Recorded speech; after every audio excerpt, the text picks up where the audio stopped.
Innovation and creativity are the building blocks needed to create growth in the business world. Innovation and creativity leads to new products, better products, new markets, and so much more. It pushes people to think outside of the box and reach new heights. Arthur C. Clarke said, "The only way to discover the limits of the possible is to go beyond them and then go into the impossible." I want to welcome you all to this lesson. My name is Bianca and I will be your educator. The true sign of intelligence is not knowledge, but imagination, by Albert Einstein. In today's lesson, we will explore leaders in power with innovation and creativity. Our objectives will include how leaders foster innovation, how leaders promote creativity, and how leaders promote knowledge sharing and collaboration. Our first topic will be how leaders foster innovation. Innovation explained. Leaders for innovation. Leaders must learn how to create an organizational climate where others apply innovative thinking to solve problems and develop new products and services. It is about growing a culture of innovation that is not just about hiring a few creative outliers. So how can we help others think in a different way and promote innovation? We can think of it as being done to better use our resources and the way that we are conducting business. Innovation is also useful in using it as a way to stay ahead of competition. Here we see, it is sad to report that in the past few years, ever since uncertainty became our insistent 21st century companion, leadership has taken a great leap backwards to the familiar territory of command and control. I think it is a very true statement. So how can we use innovation and creativity to promote a modern leadership style and workplace? Let's look at Innovation Explained continued. Innovation should add value. It means turning an idea into a solution that can add value to our customer's perspective. New goodness. Work that delivers new goodness to customers in a new market. And it does it in a very radical way as it improves our profitability and it creates products that is useful. It adds value to our customers. Staying relevant. What we may have helped the organization be successful in the past could potentially cause failure in the future. Companies need to adapt and evolve to meet the ever-changing needs of their customers. Surprising. Anything that is new, useful, and surprising is a simple way to market your company. That is why customers are willing to try new things and companies can grow their market share. Aligned. Innovation needs to be defined and agreed upon by the organization, making sure that it's strategically aligned with everyone. This means the customers, the employees, the organization, the strategic management is in line with innovation. The future delivered. Something new or different that is delivered that adds value to the world, with key criteria being innovation. It is a way to better people's lives and ensure that we have a future in the business world. How do we link leaders and innovation? Firstly, we see innovators. Innovators is not an independent participant of high-ranking executives, but it is any employee or student who is able to think outside of the box and come up with new ideas. Marketplace. We need a pulse on the marketplace. Few will take the required actions, make the right investments in people and resources to bring innovative ideas to full bloom. Endless possibility. Passionate explorers in pursuit of endless possibilities. The talent of people and the trust people have in their team. The combination of collaborating and using grit and resilience will mean that the company is able to not only come up with innovative ideas, but apply these. Multiple sources. Innovation must come from multiple sources. When people and their different points of view can experience conveyance. This means that people are able to come together, collaborate, and come up with ideas as a unit. At times, it is better for people to come together and use multiple sources to come up with an idea.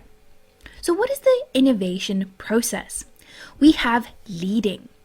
How people want to lead and be led. By asking the employees, the leaders and managers can gain more ideas in regards to leading their teams.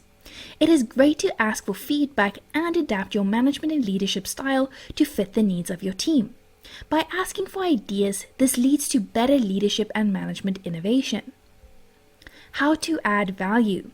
This is very important to use the feedback from your employees and set up leadership and management systems that adds value. The employees will determine if the style adds value as it relates to them. Innovation is change, so for employees to be open to change, they need to understand the value of the process. Tools to use. They require tools to adapt to change in a positive and a meaningful way. There are multiple tools that managers and leaders can use to improve their innovation. You can use software, you can use short courses to improve the way that you think and the way that you are approaching innovation in your team. So let's look at take hold of innovation. Firstly, trust yourself. Each member of the team must become more transparent than ever before. Each member of the team must trust themselves enough to trust the other people. Discover. Collaboration is not just about working closely together, but also about taking leaps of faith as a unit and coming up with new ways to be creative and come up with solutions. Communicate. Find your rhythm. The manner in which you communicate will also influence the way that your team communicates.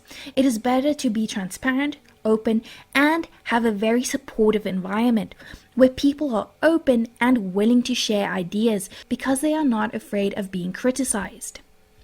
Courage. Change agents. Leaders must challenge each team member to think more critically and see through a lens of continuous improvement.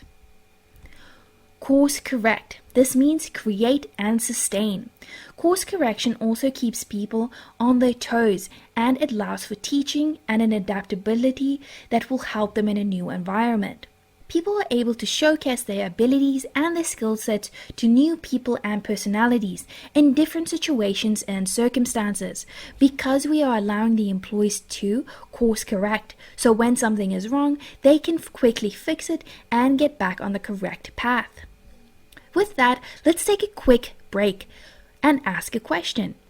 Do you currently have any innovation initiatives at your workplace? Thank you all for answering. With that, let's jump into what are the 8 steps to foster innovation. Be on purpose. Take the time to clarify your motivation, your values, and the compelling purpose for the individuals and the collective team. Question and listen. Step back to open up a question situation where people can be curious, they can ask questions, and you can answer these questions to understand the thinking of your team. Reflect and synthesize. Identify the best way you can declutter your communication and your team. Look at ways that you can better communicate, create innovative environments and projects that the employees can obtain. Let's look at risks and being experimental. Have the courage to accelerate through failures by building momentum and speed in which you learn. This means that when you are trying to approach innovation, you are allowing for risk and failure because you can fix it and grow from that. Set your strategic lenses on. This means you can pause to consider the forces shaping the future by examining internal and external causes. So look at the things that are influencing you within your team and the external. What are the issues facing the company? Connect and challenges. Constructively challenge their way of thinking by using strategies and behaviors that you want to encourage innovation. So this means that you are coaching and mentoring your employees to challenge each other, challenge the way that they are thinking, and connect on a team level. Collaborate. Create a collaborative ambiance and share that mentality where people are willing to work as a team to create new ideas and come up with innovation. Without this collaboration, there will be very little growth and innovation. because people are less likely to want to work in a team and improve the company. Be authentic. Make sure your own behaviors are not unintentionally limiting the innovation around you. So it is very, very important to evaluate yourself. Are you allowing for innovation as a manager and a leader? If not, how can you improve this and create this environment where people want to learn and grow and add to the company? That was a lot of information to take on, so I want to give you guys a few seconds just to relax, take all of that in, and I will proceed to give you all a fun little sneak peek.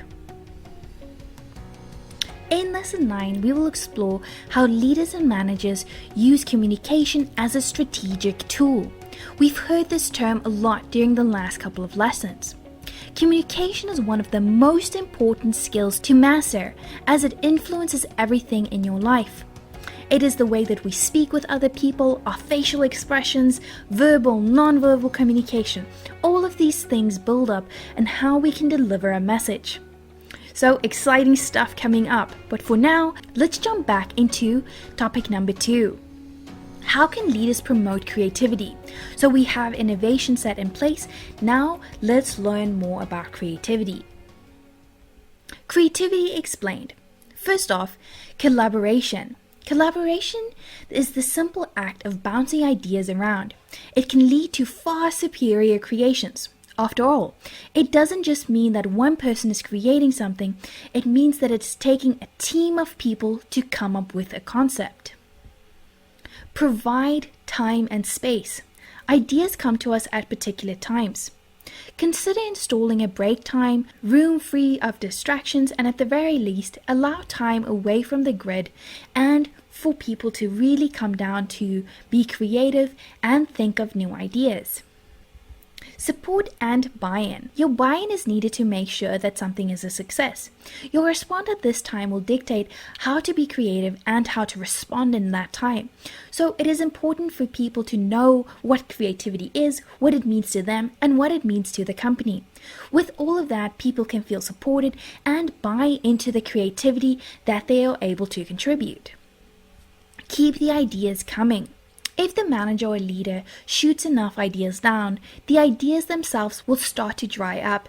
It is important to encourage the employees, and although the idea might not be perfect or the one that we can use, it is essential to keep promoting creativity and allowing people to try again. Seek improvement. How can this be bettered? In the first instant, or even the second or the third, don't tell people what they need to do. Encourage them to discover how they can improve on a project by asking open-ended questions. This is again a great idea for managers and leaders to take this opportunity to mentor and coach their employees. Allow them to create a good way of thinking that helps them in the long term. Encourage where you can. Encouragement ensures further creativity, and it means that people are not scared to come to you with ideas. Creative leadership is a philosophy and an act. It develops and releases innovative ideas through the shared ambition of improving the world through enterprise formation. Those who employ creative leadership do so by forging an environment that promotes innovative thinking and mission-driven. Let's look at what is meant by creativity. Change your mindset. Rather than keeping the talent on a tight leash, consider pairing them to help people work together. This means you can have people that complement each other's skill set, and you can group them together to work on something and come up with ideas. Be a chameleon. Creativity is a shape-shifting chameleon. Any successful company, from a tech giant like Microsoft and Apple to a training company, puts creativity at the heart of what they do. It means that people are adapting and changing to suit the environment that they are working in. Think differently. Creativity is just a different way of thinking. Train other people to take a break, look at a problem in a different way, and come up with new ideas. This means that the company can grow, get better products, come up with innovation. So as you can see, innovation and creativity is very closely linked. Failure is not an option. Think of J.K. Rowling. What if she stopped writing the Harry Potter books because she could not get published? Or did you know that Van Gogh sold 0 paintings? Tech leaders all predicted that the iPhone would be a bomb.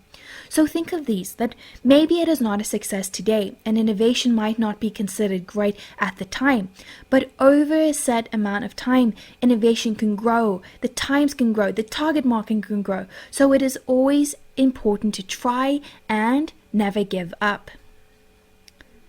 So I have a question for you all. Do you feel like you have enough freedom to be creative at your work? You can also think of, as a leader and a manager, are you giving your employees enough freedom to be creative at work? These are again very, very important questions to ask yourself and to bring to your company, as this plays up into how are your employees experiencing company and do you have these systems in place? Then moving on. For innovation to flourish, organizations must create an environment that fosters creativity, bringing together multi-talented groups of people who work in close collaboration together, exchanging knowledge, ideas, and shaping the direction of the future. By Linda Naiman. So how can leaders turn creativity into a competitive advantage? We need people to explore. The explorer leads by asking strategically purposeful questions, empowering his or her team by thinking differently, exploring ideas that will break the traditional way of thinking and going about a problem. Garden. By nurturing new capabilities and providing space and tools that encourages creativity and collaboration, the gardener releases the creative potential of the organization. Player coach. This leader must engage in the act of innovation without dominating it. They work with their teams as they are developing their ideas. This requires very deep levels of engagement with the ideas and the knowledge of the organization. So here you see 3 types of approaches that you can use to create a competitive advantage. You can think of who you are right now and again who you want to be as a creative leader. So how can we really get creative? Let's use competencies applied. Rattle cages. The leader must first provoke themselves into action, then the people around them.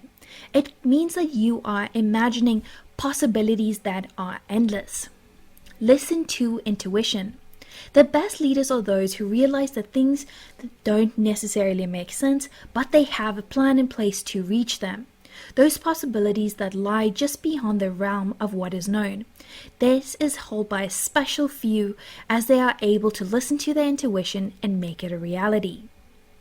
Move fast. The best leaders realize that perfection is impossible, and pursuing perfection often stands in the way of actual progress. So make sure that when you are moving, you are allowing for your ideas to actually come into fruition. Have conviction. Ask yourself what makes you come alive and then go after that. People need to go after what is making them happy and what they actually want to do with their lives. Do the unexpected. These leaders are able to step out of the common view and imagine new possibilities and set the course that others are not able to follow. In line with that, are you promoting creativity in your workplace? So now we have which approaches can you take to be a creative leader, how to get creative, and finally, are you a leader or manager that is promoting creativity in your workplace? Here we have topic number 3, how leaders promote knowledge sharing and collaboration. An investment in knowledge always pays the best interest, by Benjamin Franklin. The impetus of sharing knowledge. First we see knowledge out of the door. Have you ever had a disruption in the business entity because someone who possessed a wealth of knowledge and experience had to quit, had to retire, or was not in the company anymore? We don't know what we don't know. Have you ever lost a deal because there was a major operational flaw, which means that someone on the other side of the company did not know what you were doing, so communication was lacking, and because of this, you were not able to close your deal? Can't let them go. Have you ever been in the position where you could not let an employee go because they had too much knowledge and experience that the company could not lose? Because of this, it was impossible to let the employee go. So let's look at which factors impact on knowledge sharing. We see trust.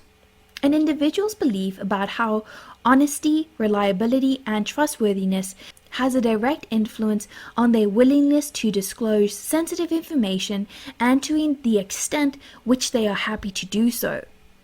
Leadership. Leadership serves as a model by openly sharing information, trusting others, stepping into other people's shoes, and providing constructive feedback. So, what are my recommendations for knowledge sharing in your team? First off, try to have a trusting environment. Demonstrate that open and timely sharing of significant ideas and information is valued by the team, so people are more willing to step up because they trust each other. This also means that they are willing to share it. Participative decision making. Have a forum and give everyone a space to give their opinions, and use your influence to create a very participative team where everyone is contributing. It's not down to one or two people to come up with the ideas or always be the point of knowledge sharing. Shared expectations. Ensure that knowledge will be used for the greater good. Decrease knowledge hoarding and facilitate trust by agreeing to put the collective interest of the team first. Individual recognition. Knowledge sharing will increase when team members recognize individuals for their contribution of ideas and information. So let's look at a practical approach that you can use with knowledge sharing. Integrate. Learn about what people are working on and join them. So it means that you are integrating the projects into some of your larger projects and into your knowledge sharing system. Be on call. You'll be on call to advise as required. Collaboration comes easy once people know who you are and that you are willing to help. Use what others use. Learn from the group what tools, techniques, and dedicated resources generally support their work. It is a great way to learn from each other and improve the way that things are going. Knowledge creation. Leverage organizational tools for knowledge creation, SharePoints, knowledge bases, and CRM systems. Collaborate across departments. Identify people from different departments who can use the expertise of strategic knowledge managers. This means that different departments are learning from each other, so the right hand knows what the left hand is doing, and it means that people are better using communication and knowledge sharing. Learn. Merge information and knowledge by bringing strategic learning into place. This will help the company use information more effectively, have better knowledge sharing, and when someone who is very experienced leaves, the company won't fall apart. It doesn't come down to a few individuals. It comes down to the system that you have in place to ensure that you are capturing the experience and the knowledge of all individuals. This has been a great lesson packed full of knowledge, experience, competencies, all these things that I want you guys to really embrace. Creativity, innovation, and knowledge sharing is the basis that you need for an amazing team to not only do your day-to-day job, but take people to the next level. I want to leave you all with a challenge as this lesson comes to an end. Push your own way of thinking and look to promote creativity and innovation. Host a group think tank at work to tackle common issues you all face. Use the time to think and allow your employees to be creative. Come up with innovative ideas that not only will benefit your team, but the company. Use these to build a trust system within your team, not only for today, but for the future, as you share experience and knowledge. As this lesson comes to an end, I want to remind you all that in Lesson 9, we will explore the importance of effective communication. I hope you all feel inspired to be creative and use that creativity to be an innovative manager and leader. Every child is an artist. The problem is how to remain an artist when we grow up, by Pablo Picasso. Allow your inner creativity to shine. Please make sure to take your lesson quizzes and assignments. I will speak to you all soon.